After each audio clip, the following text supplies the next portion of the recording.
When this tobacco came from the high heavens of the spirit world, it was the Creator's gift to humanity, that as Ongwe people, we would always be in communication with Him, that we would always have a way of giving thanks, of keeping the order and the balance here in the natural world through the connection to the spirit world with this tobacco that is present in all of our offerings, our prayers, our times of giving thanks, all of our ceremonies. We honor this medicine as the highest of all of our medicines. We keep it in a sacred and safe place within our homes. We bring it to all of our ceremonies. We ensure that our children grow up learning how to pray with this medicine and to offer it at those times when it is appropriate. Aboriginal families experiencing the negative impacts of using commercial tobacco in their homes are making changes and adapting strategies to eliminate the risks associated with secondhand smoke. Traditionally harvested natural tobacco was used in ceremony, but has unfortunately become stigmatized and misused, with the majority of Aboriginal tobacco users becoming dependent on the commercial form of tobacco.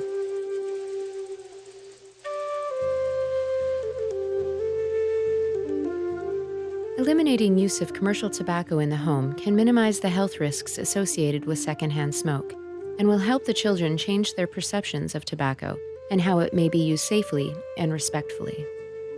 Educating children on the harmful effects of smoking and secondhand smoke is a good strategy to start with. I'd like to show you some commercial tobacco that is currently produced on tobacco farms both in Canada and the United States. This is the tobacco that is dried and has many chemicals in it for preservatives. Those are the chemicals that really destroy you on the inside of your lungs. They destroy your esophagus, and they destroy your ability to carry out your most sacred duties for the Creator because they cut your life short. In my personal experience, my aunt and uncle died from lung cancer and from throat cancer, from smoking cigarettes made of this kind of tobacco. And in their time, there were no teachings about the effect of tobacco. And I wanted to share today with you how damaging those things are when you put them into your lungs. When your baby breathes that same oxygen that you're breathing, the baby inhales as you inhale. The chemicals that you put in your body go into your baby's body. Secondhand smoke is linked to lung cancer, heart disease, stroke, breast cancer, cervical cancer, and miscarriage.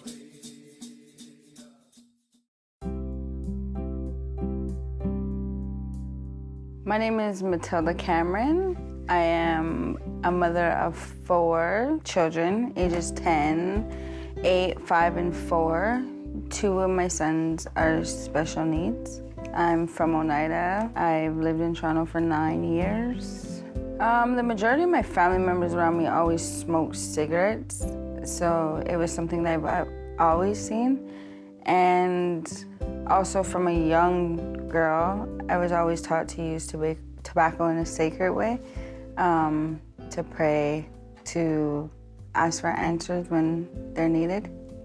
When I was growing up, my mom never really allowed tobacco smoke in our house, so it was something that is kind of a learned behavior to me. And as I got older, I chose not to allow smoking in my house. And when I had my son, he had chronic asthma when he was born, so that's something that we've never done in our house because of him. All of my friends and family know that I keep my home a smoke-free home, so when they come over, it's not a question of having to ask them to go outside to smoke. It's just something they do if they choose to want to have a cigarette while they're visiting. When I go outside and have a cigarette, I kind of step away from my patio, and when I come inside, I wash my hands and I remove my coat or my sweater that I've been wearing while I'm outside having a smoke. My name is Shane, and I am 10.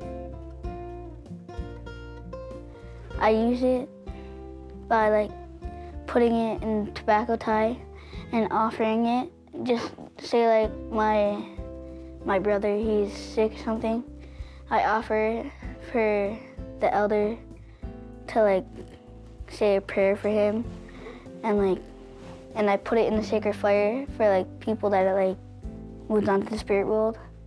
It makes me feel good, and like it makes me feel good because I know that I'm using it for a good way. Unlike the commercial tobacco, it makes me feel like it's bad, like you're doing something bad.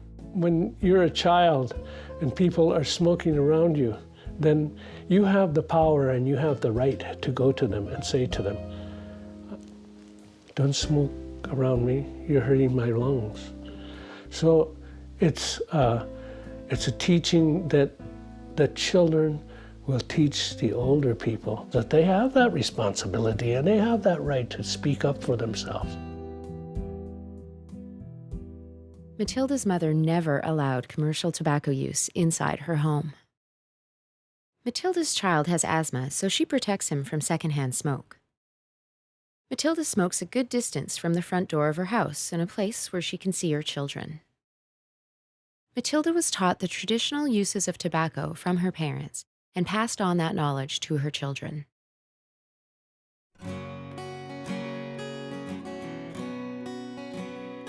My name's Hanan. I'm a non-smoker, and this is Sienna. She's 4 months.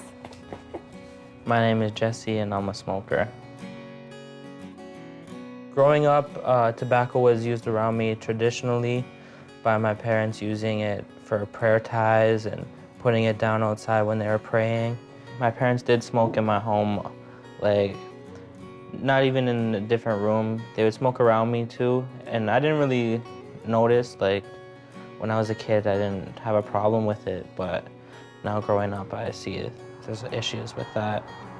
To ensure my home is smoke-free, I make sure anyone who smokes smokes outside and not inside at all times. There's no exception. Everyone who smokes has to go outside.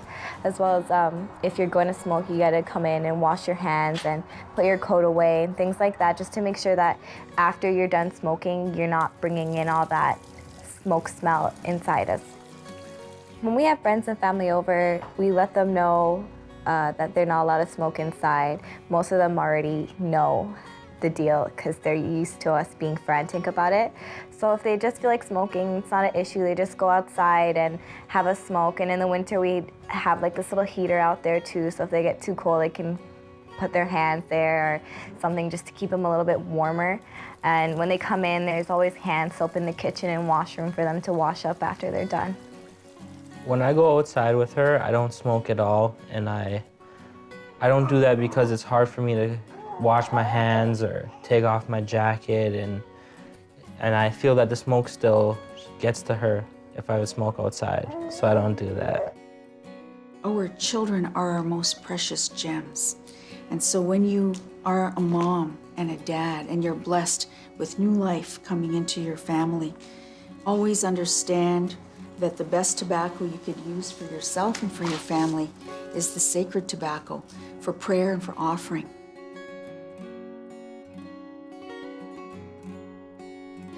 Jessie provides a comfortable space to smoke outdoors. Jessie recognizes efforts made by people who smoke. Jessie and Hanan discuss smoking openly. Jessie always smokes outside. Hanan always asks visitors to smoke outside.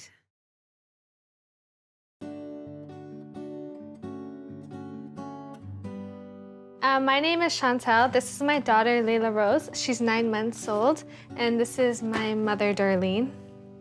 Commercial tobacco, it's been a big part of my life. Not technically me because I don't smoke, but my parents, friends, family, a majority of them smoke. Before I go to a home where there's smoking in the house, basically I call ahead and make sure, that the place is aired out, nobody will be smoking, and just try to get away as much as possible away from her. I started smoking because it was around me constantly, and it was a way that I learned, when I was out socializing, I saw it at home, so I picked it up. So I think that's how it came about, my ideal of socializing, so, and you just pick it up. And when baby's coming over, I would air out the house, notify the people that are in the house at the time that there's no smoking going on in the house. If you want to smoke, you can go out on the porch or out down the street, but absolutely no smoking going on when baby's around. Make sure that when you do go out there, that when you're putting your feet on Mother Earth, that you remember the respect that she's given you, her unconditional love, that you yourself have to start to take care of the things that she's given you, because that's your responsibility. Chantel politely asks people not to smoke around children. Chantel schedules visits so her mother can air out her home. Darlene brings a different jacket to Chantel's so she doesn't smell like smoke. Chantel is very clear that her home is strictly non-smoking. Darlene smokes as a result of peer pressure and growing up in a home full of recreational tobacco users. Chantel recently learned about traditional tobacco use. When tobacco comes, it has a beautiful gift, but it has its consequences too. You can't ask too much from the sacred tobacco if you don't treat it sacred yourself. Secondhand smoke increases risks for children, including bronchitis, croup, pneumonia, asthma, sudden infant death syndrome, ear infections, lower test scores in math, reading, and logic. If we don't have that connection with the Creator, then what kind of spirit do we have? Then we have to start to open up to that concept that our body has to be a sacred place, that our mind has to listen to only good thoughts. You yourself have a mind, a body, and a spirit. Okay? It's up to you to keep that balance. To learn more about reducing the risks of secondhand smoke and traditional uses of tobacco, visit these online resources.